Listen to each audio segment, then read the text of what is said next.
Standard 7 from Latihar, Delhi.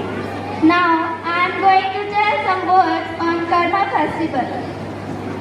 Karma is one of the most tribal festivals mainly celebrated in the states of Jharkhand, Bihar, Orissa, Chhattisgarh and Madhya Pradesh. This festival is connected with nature, trees and agriculture. It is celebrated in the month of September. On this day, people, especially the tribal people, worship the Kurukh tree. They believe the Kurukh tree is a symbol of strength, prosperity and good luck.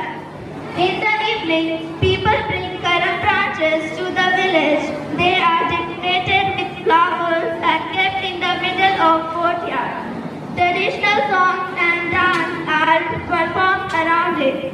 Women keep fast for the well-being of the brothers and families.